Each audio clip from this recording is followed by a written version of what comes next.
Praise God. Is a very wonderful day and a blessed day the Lord has made for us. We shall rejoice always. Father, we thank you for this wonderful day, for each and everyone who is watching.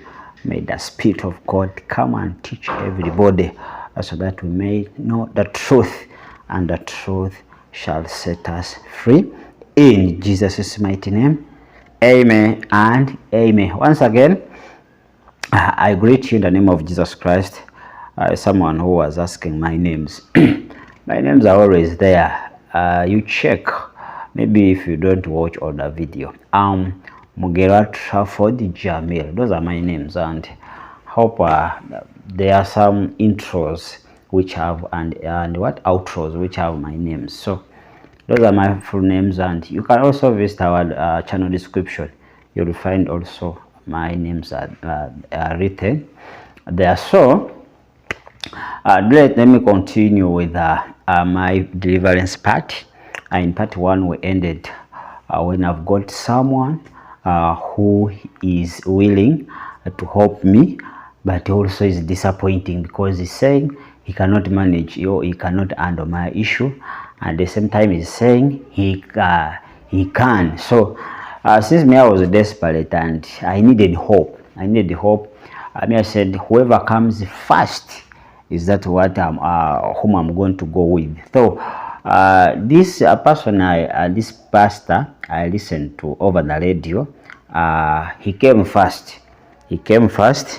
And when he came home, they took him to himself. He didn't, but he sent the two. There were two the gentlemen. They were youth, almost my age mate, and the elder of a church, that madam. So they reached home, and they were taken to LC to register, so that they may be responsible for whatever comes out or whatever happens next. So after that, I had to go. I had to leave village and start another life. So I was brought to Ginger.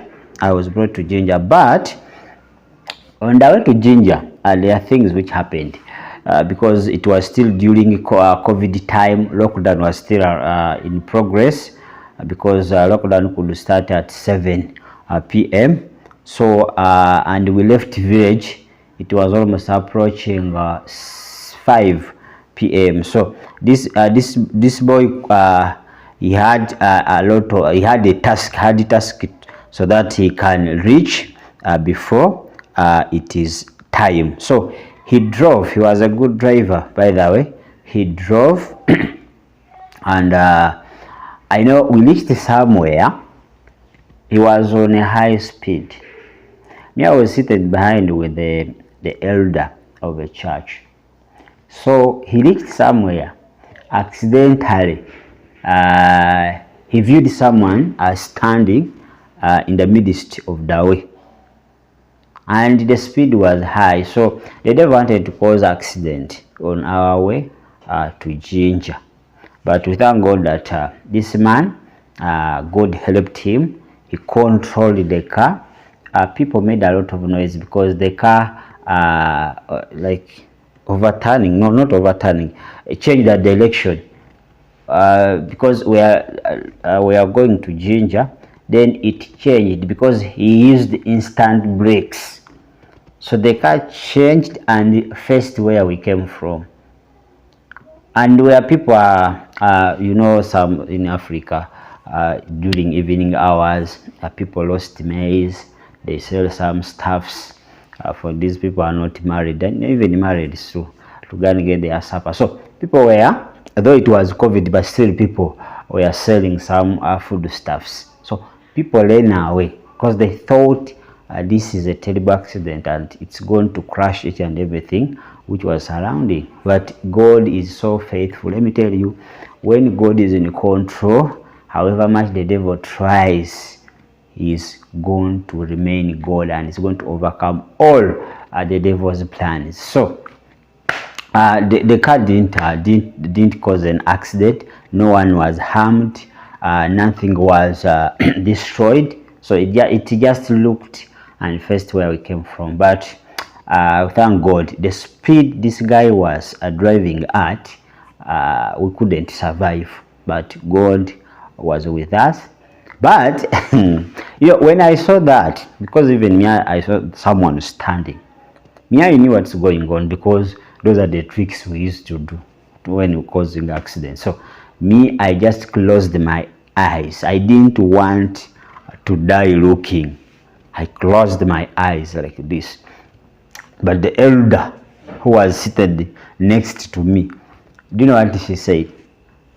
They have come for him. Shall we make to ginger? So those are the words. See, her speak was negative. She was also afraid that they have come for him. Shall we make to ginger? So such statements, there are some scenarios, there are some situations which can cause you to fear, but still fear not. The Lord is in control. The Lord is in control. So we made it to ginger. I think it was by seven some few minutes to a church of that pastor whom I had over the radio. So when we reached there, surprisingly, he had hired, hiring pastors. He had hired pastors from a certain island to come to pray for me. I think himself was not trusting whom he has, but he had hired some pastors. So we reached. By that time, he was not around, that pastor. We only found these pastors he had hired. So me, I lost sense. I remember the last thing which I could remember, we were entering church. That pastor came when I was still outside. So I said, you are the one? I said, yes. Okay, don't fear, everything will be okay. So I lost my sense when we were entering church. My conscience ended there. So I gained my conscience. It was around 4 a.m. towards the morning of next day. So that's when I gained my conscience. So then I had a lot of bruises were all around, and I was not feeling well. The clothes all were torn, so things were not easy by the time I gained my conscience. So I had to ask everyone what happened, what is happening. So they started telling me what happened. They were praying for me. Demons manifested. It was not easy that I could fly up to the roof of the church. They had locked the church doors with 3 padlocks each. So there's this boy whom he became my friend, by the way. He told me what happened during the deliverance. He told me we were also afraid at a certain point because we had never seen such. You pray for someone and someone flies onto the roof. Then you get stuck. But I thank God that he was still in control. Then I asked him, where's the pastor? That pastor ran away. As soon as we started praying and the demons manifested, demons were so rude and laughed. So the pastor feared and ran away. So that pastor ran away. So the only thing he said that the pastor could call, that how is he? Is he still possessed? That yes.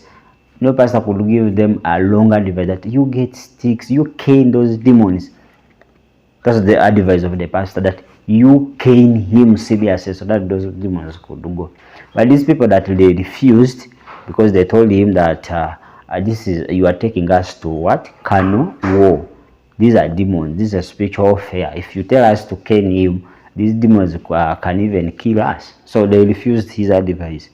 But I was commanding through the phone, how is he now? still possessed, cane him, cane those demons. There are pastors who do that. They cane people that they are caning demons. That is a carnal mind, carnal way of fighting the battle. So the morning came. I was there still. I could not eat. I could not talk to anyone. But I started feeling some pain, because I remember since I joined the devil, I had never fallen sick in my life. So I started feeling the pain of the blues I had got. I had no clothes, because I came from a village without clothes. I had one cloth, and someone just gave me. So at that day, the person never appeared at church. The second day, he never appeared. So these pastors he hired, they went back. So he only came on the third day. On the third day. So this boy helped me, got me some clothes. And when pastor came, he came with the idea that we record the testimony. That's what he said. He came with the camera. Your testimony is so powerful. Let us record it. I said, no, I'm not going to record. I'm not delivered. I came here for deliverance. It's fine, you led me to confession, but now I'm not delivered. Why do you want me to record a testimony? That, no, this testimony is going to help you. I'm going to take the testimony through the radio, the TV station. So it's going to set many people free. Let us record. Although he wanted 30 minutes and above. But I told him, no, I'm not. Since I came here 3 days, you ran away. So you have just appeared, you have come with the cameras. I'm not going to record. So he told me, I'm going to give you money. 5 million. He started with the 2 millions Ugandan shillings. I said, no, I'm not selling testimony. Me, I'm willing to give you this testimony, full of it, free of charge, if you do what I want. I want deliverance. If you pray for me and I get it delivered, I'm going to give you this testimony free of charge. So I refused, and also he said, no, I'm going to add. Let me add. I'm giving you 5 million. I told him, I don't care how much you're giving me. Because when I was in the village, I burnt money. I threw a phone which even had mobile money. So I'm not interested in money. What I'm interested is deliverance. So just do what I want. Pray for me, then I will give you testimony free of charge. So he was not happy. He got angry. He was angered with my statements. He said, you are very stupid. You see, now you are going back to village. Yeah, where's your future? In your village, they are deep. There's not even a future. You're going to become a villager. I'm going to help you. I learned for you. I'll help you to get a wife. So he spoke a lot of words. And I didn't expect such a man to speak negative towards someone who has come for help like delivery. So he went away. And these clothes this guy had given me, he looked at the clothes in his office, then even a phone. Because when I was coming in the village, they gave me a small phone, this button, for communication, because they wanted to find out how am I progressing. Is there any difference? So they gave me a small button phone with the line, because mine had threw in the toilet. So when he went, he sent the other 2 boys who picked me in the village to come and convince me to accept the money so that we record the testimony. But in the testimony, he wanted me to have this statement that I came to him, I was a divergent, then he delivered me. He prayed for me for 3 months, then I got delivered. That's what he wanted me to put in the statement, so that he can distribute in different platforms. But I told him, no, You have not done anything. Did you pray for me really? Are you speaking the truth?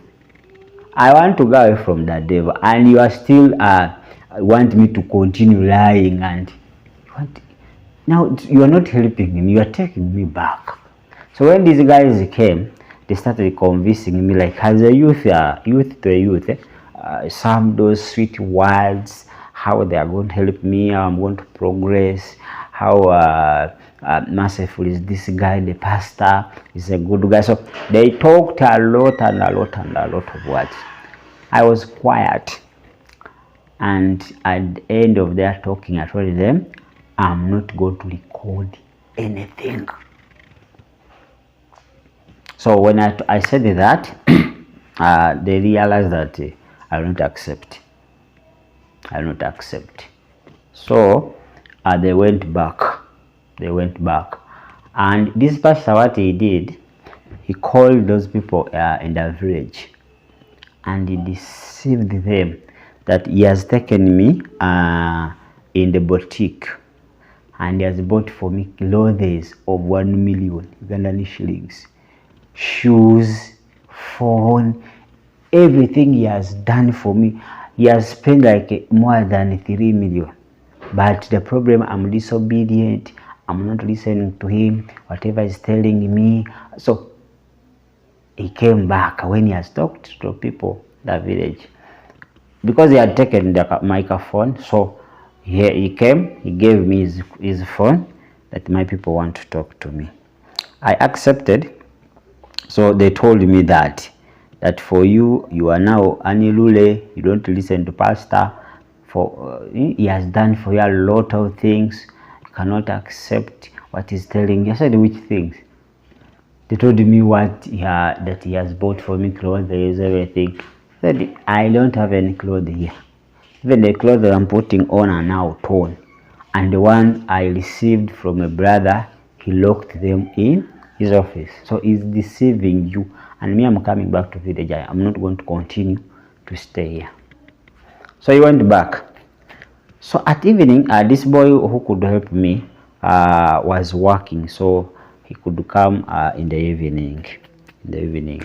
So in the evening, the boy came, and I talked to him. I said, no, I want to leave this place. But before, there's a pastor I talked to. There's a certain pastor this man connected me to. And this pastor stays within Ginger. So I would like to know where he is. Maybe he can help me. So I told him the names. I said, I know that pastor. I know him. So he took me to that pastor. It was night. It was around 8. But it was a lockdown. So we moved in fear. If they get you there, they can cane you, they can arrest you. No one was allowed to move beyond what? From 7 p.m. So we reached the radio station.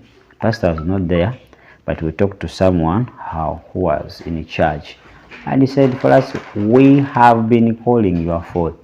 And the phone, someone could just disconnect us. But I told them everything, that the person took the phone. I'm not getting deliverance. He's telling me ABCD. Please help me. Please help me. So they said, it's okay. Tomorrow you come. Pastor will be around. Then you meet the pastor. So I went back. I slept there. In the morning, the other guy came. Told me, have you refused to record? I said, I'm not recording. He said, you guys from here, he threw those clothes and the phone onto me, and said, I don't want to see you. You are going to suffer. You never find anyone who is merciful like me. I was willing to help you. Since you have refused, you go back to village, and I'm not going to give you any transport. You walk. I said, I'm going to walk. I'm going to walk. When I find the police, I'll tell police to help to give me a lift. So that's how I left him. I left him like that. I came to this church. They welcomed me. They welcomed me so much. The pastor loved me. He had care for me. So at church, they gave me what? A room. because the church had many rooms, and so they gave me one of the room. But the pastor welcomed me. Not all people welcomed me. Not all ministers welcomed me. So it was during COVID, and people were few at church because church were closed. So they gave me a room. I went there. But I remember at around it was around 8 p.m. The certain lady who came, one of the intercessors, the leading intercessors at that church, she came in the room where I was staying. Because me, I came in the morning, maybe she had moved somewhere. So she came in the evening. She found me. She had not seen me anywhere. She asked me, "What are you? What's your name?" I told her, "I'm Jamil." Said, "We are tired of Muslims." There is a certain Muslim who came here, pretended that he has gotten saved. He stole our things. Another one came here, so he started telling me all what people did. Said, "We are tired of Muslims pretending that they are saved. And I'm warning you, if that's what you have come to do, better go now." So I got the first intimidation. I was afraid. Then she went and came back after some few minutes. They had given me a bed. It was a good bed, by the way, because presenters could sleep there during lockdown because the church had a radio. So when the president had opened some few sectors, so they started going back. So the person who took me into that room gave me that bed. It was a good bed. But when this woman came again and she found me sleeping on the bed, she told me, "Who has given you that bed? Leave it. Let me bring for you a bed." So she went outside, brought a mattress. The mattress was very old. The mattress was smelling. The mattress was wet. Because maybe the mattress was on the top of a roof of a house. And it rained that day. So she brought a wet mattress, very dirty, smelling, with a blanket which is torn and also smelling. So she told me, "You are going to sleep there. Leave that bed." I had no choice. So I slept there, and the bed was without anyone. Almost a week I was sleeping on that mattress, very dirty, very, very dirty. And I remember when Pastor came next day, he proposed that he's going to pay, there was a nearby restaurant, he's going to pay for my breakfast, lunch and supper for 3 months for the start. Then after those 3 months, he'll see what next. They told him, "Pastor, don't pay. Why do you waste money? We are going to be cooking for this boy. Don't waste money. It is COVID. Their needs." I said, "Oh, Pastor is happy. I thank you for loving the brother. Thank you so much." They never cooked. They cooked the first day. I remember one day they left. So the situation was hard. Let me tell you, was very hard. Very hard. It reached a time, I remember, everyone was fearing me at church, and even me, I was not used to people. I could be in that room. I'd be there. What I asked the pastor was a Bible. So I could be there with my Bible. I could read a Bible day, night, day, night, day, night. When I'm tired of reading Bible, I could sing. Because I was doing church mission, so I knew some of the songs. So I could worship. When I'm tired of worshiping, I sleep. When I wake up, I start reading the Bible. Like that, so the Bible became my friend. Everyone was fearing me. Everyone was not understanding me because the way I was looking, by the way, the eyes, I was like a ghost. So people were afraid of me. And even me, I was not used. I couldn't associate with people. I could lock myself in that room. So I remember one day I wanted to go and shave the hair. It had grown up. I wanted to go and shave. But I didn't have money. When I asked, they told me 1,000 Ugandan shillings to go and shave. I didn't have. Then I had one trouser, and that trouser was given unto me. The clothes I came with from the other church were all got torn due to deliverances. So I remained without clothes.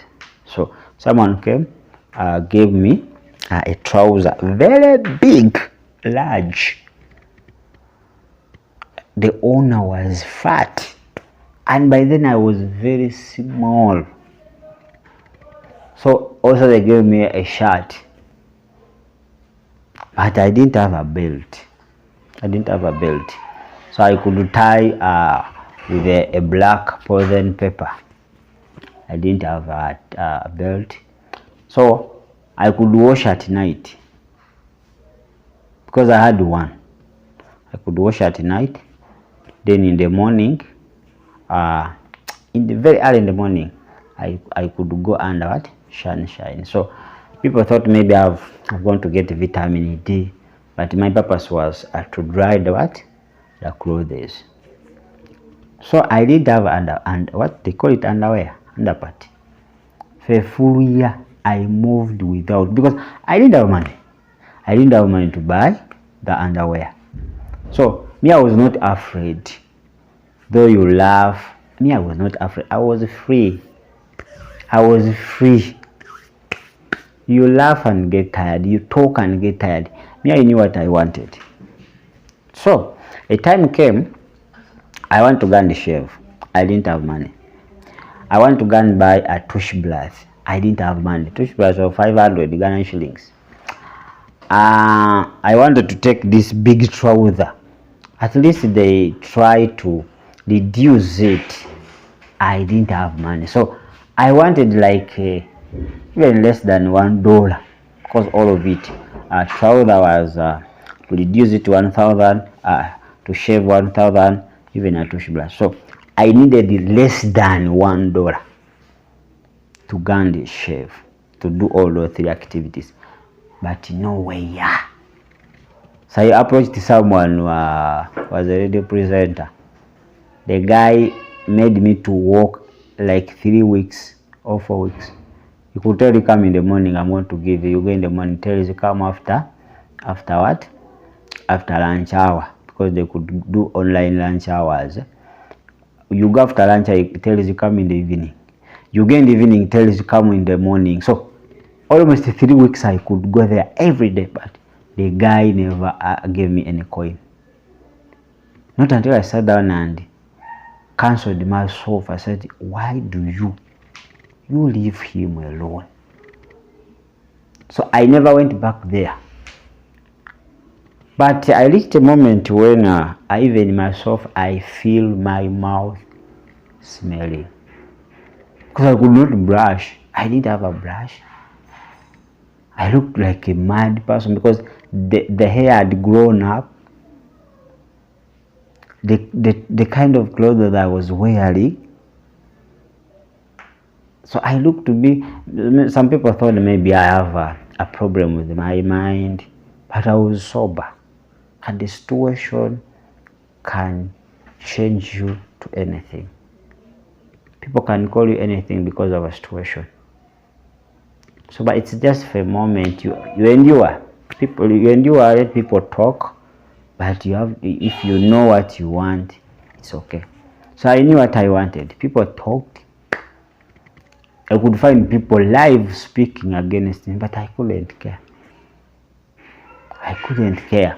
So I started getting what we call internal conflicts. internal. So the devil started using the internal people who are supposed to help me. Now they started fighting against me. So, but the pastor loved me. And another thing, I know God hardened their pastor's heart. After pastor welcoming me, he never gave me any time. He never sat with me. No. He could come and check, is he there? Yes. He goes out.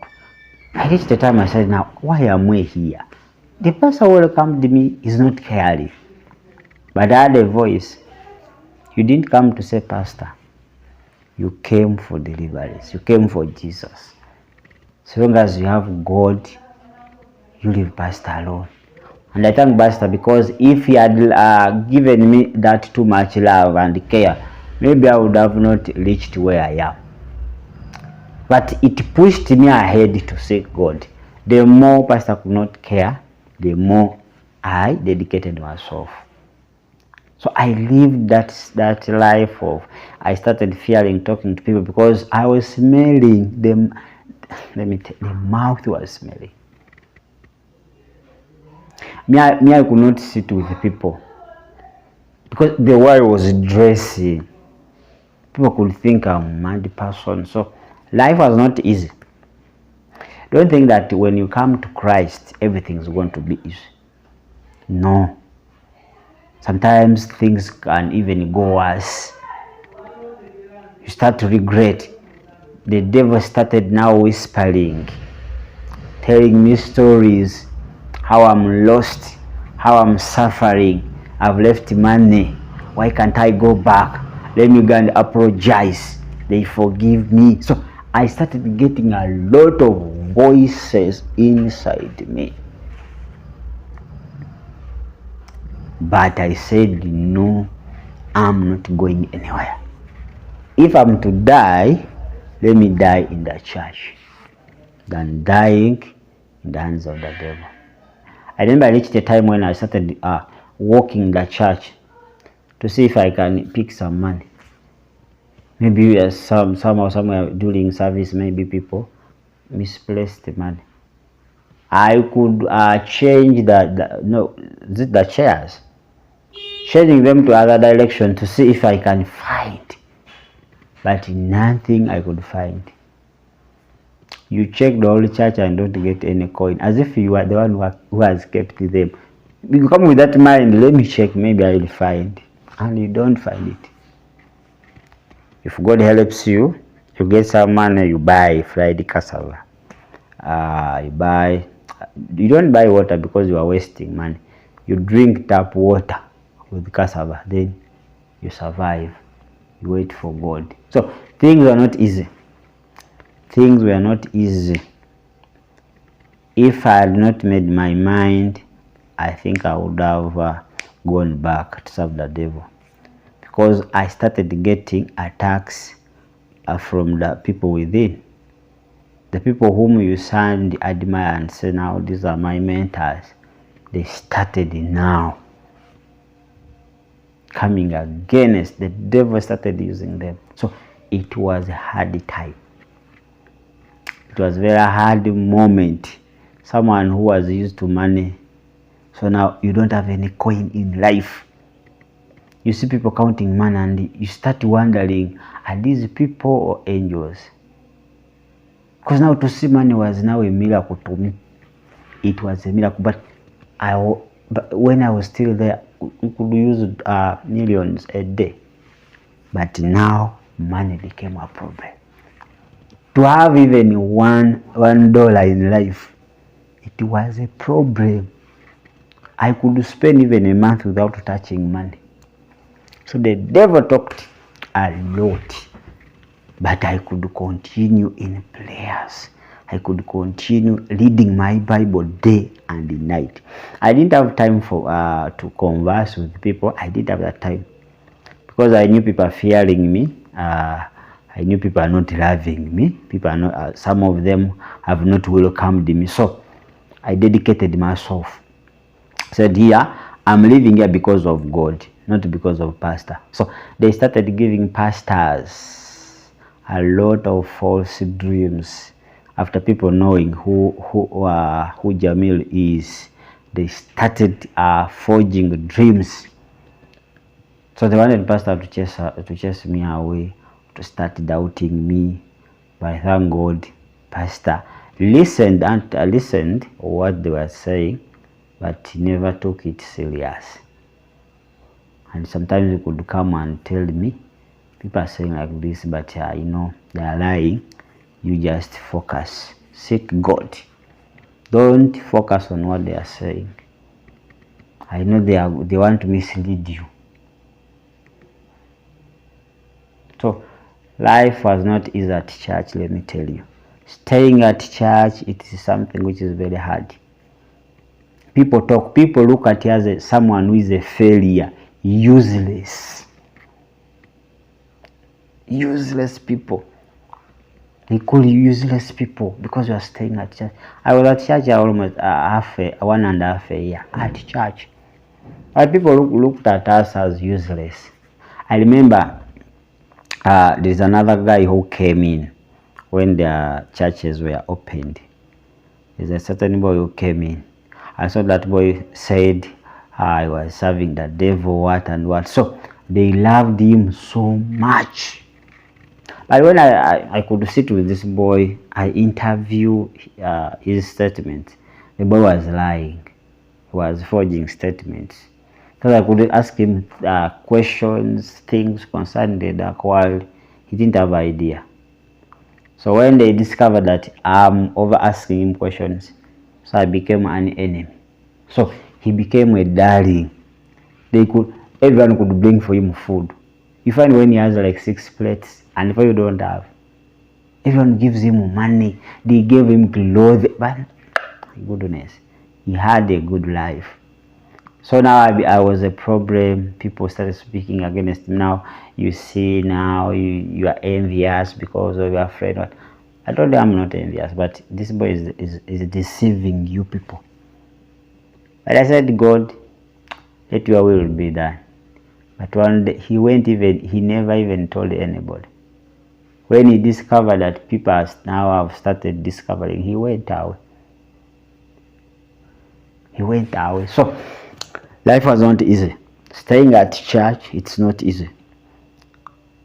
And nowadays I fear someone who stays at church, because that person is facing a lot of challenges. A lot. You don't eat. Everyone despise you, because they look at you as someone who has nowhere to go, as if you don't have relatives. Staying at church. But you know, I was strong, because whatever they could do, the things we used to do it. So I was strong. Whenever I could look at someone doing something, I said, no, this is not in you. We used to do that. So that's the devil in him. So I could not get angry or angered with that person. I could go and just pray. But I remember, you know, as a boy, they have given you a room. Though you don't have much, but you want to make your room somehow clean. But these people could come and enter with the shoes, even though it has just rained. That someone comes with mud on their shoes and someone enters. Everywhere walks, leaves when the room is muddy. And when you ask him, please, why didn't you remove the shoes? They tell you, what is here? What have I dirtied here? Is there anything I've dirtied? Is this is empty room? So you want me to honor an empty room by removing my shoes? I cannot. You mop.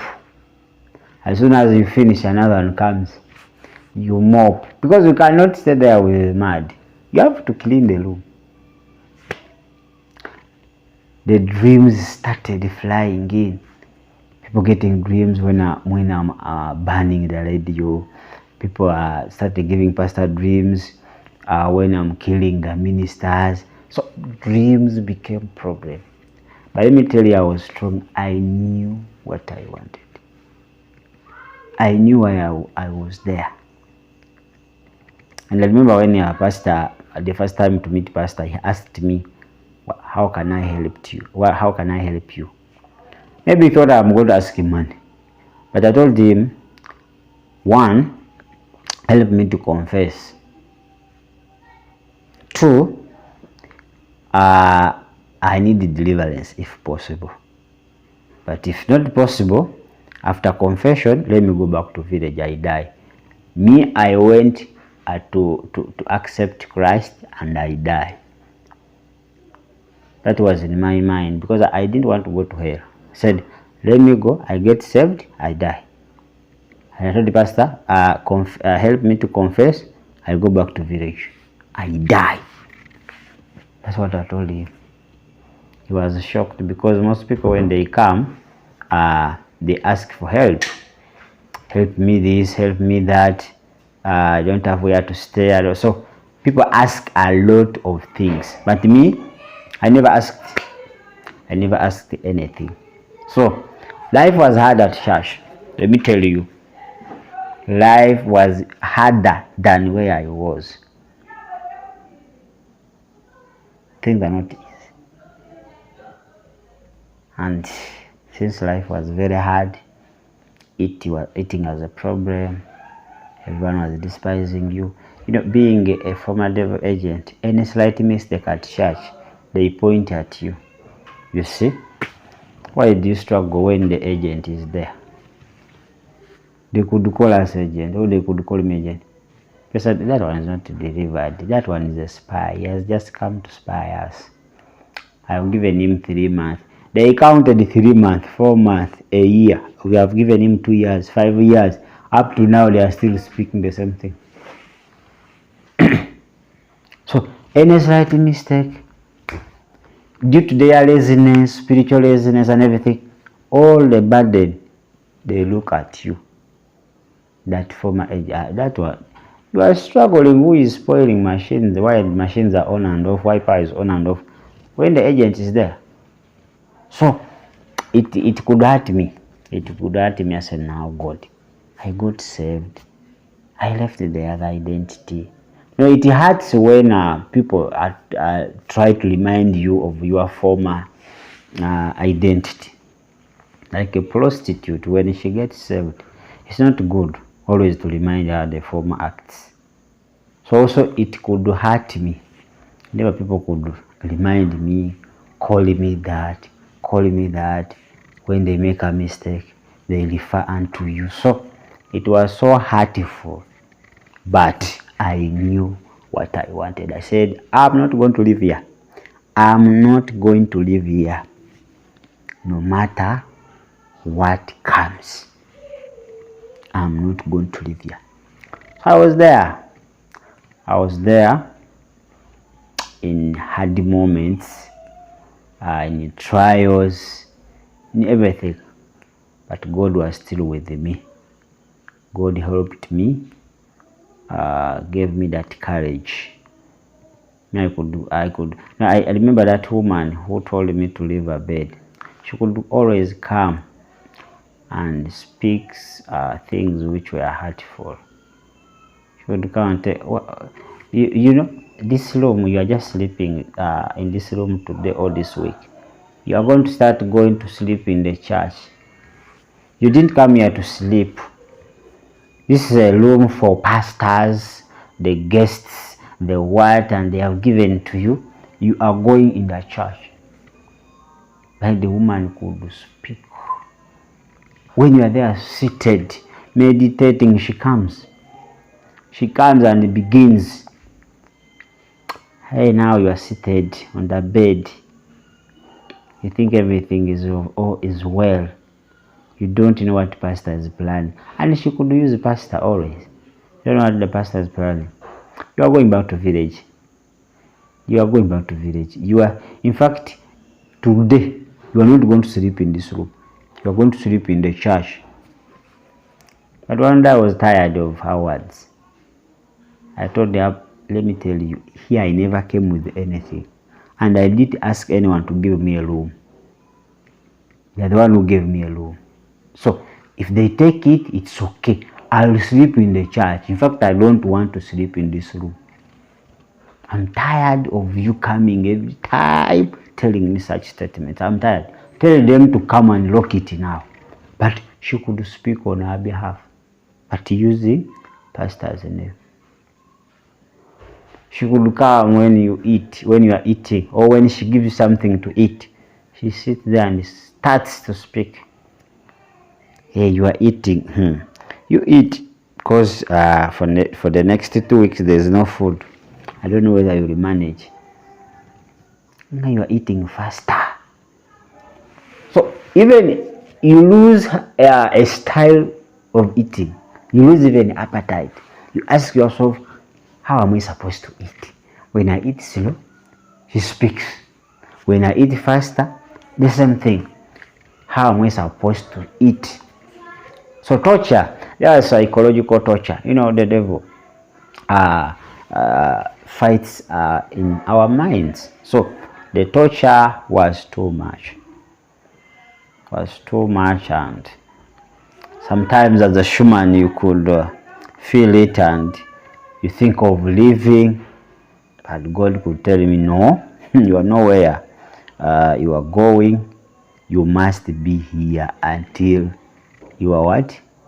You are total deliverance. So let me take a break. When I come back, we shall start from there. It is a sad story, but always be strong, focus, wait upon the Lord. He's watching. Whatever people say about you, whatever people do, God is watching, and one day all those tears is going to wipe them away. Everywhere, there is nowhere you will go and don't find people speaking. People will speak. People will speak. So how long will you keep on changing churches? How long will you keep on hating people? So just focus. Leave people to speak because they are meant to speak. They are meant to speak. So sometimes someone said that when you become on the top, you become what? A topic. When God puts you on the top, you want it or not, you will be the topic. So when people start to speak against you or speak about you, just know now you are on the top. Don't lose hope. God is there for you. So it was not a easy moment for me to live such a challenging life. Someone was used on money. You take a month without seeing any coin. You walk without a pant. The clothes you are putting on. So if someone sees you, you qualify to be a mad person. So, but all in all, I endured. I said, this is temporary. And this is, I better put on this when I have peace. Because there you could put on nice clothes, you have a lot of money, but you don't have what? You don't have peace. And you don't have eternal life. You are going to hell. So I said, better the dirty clothes, smelling the mouth, calling me what, but I have eternity than whatever I was having. So I said, I'm not going to live here. Determination helped me, and God was with me in all areas. So I'll come back with part 3 of the deliverance, how I was delivered, the attacks I got a lot of attacks, a lot of attacks, but still God used the people. Some people stood with me, they prayed for me, pastor was patient with me. So with time I got delivered. So how? I will come and tell you that struggle, the war I went through during deliverance part. I love you so much. Whoever is watching, please accept Christ. If you have not yet accepted Christ, such situations will overcome you. You will overcome you. But if you have God, you still have hope. You will still have hope. So Christ is all in all. If you have God, though you don't have what to eat, though you don't have what to dress, still you will be comfortable. But if you don't have God, though you have millions on account, you still have worries. You still have a lot of thoughts. People have millions, but they don't sleep. And for you don't have any coin, but you sleep and forget even to wake up and pray. I love you so much. See you in the part 3. Shalom. At Tishi TV, we unfold all the activities of Satan and we lift up Jesus higher in all nations. Don't just give someone a position or a leadership out of excitement. There's what we call spiritual blindness. They can blind you. All this and many more are yet to be unfolded right here on Tishi TV. Now, join us as we expose the works of the devil and we lift up Jesus higher in all nations. Contact us on +256 752 341 447 or +256 761 088 315. Our email is tishitv74@gmail.com. To stand with this ministry, send your support on +256 752 341 447 or +256 761 088 315. All are in the names of Mugerua Tramford Jamil. You can send your support also on our United Bank of Africa account. That's 068 003 2416 and Equity Bank account 102 710 203 345 2. In the names of Mugerua Tramford Jamil, may God bless you and protect you. We are Tishi TV.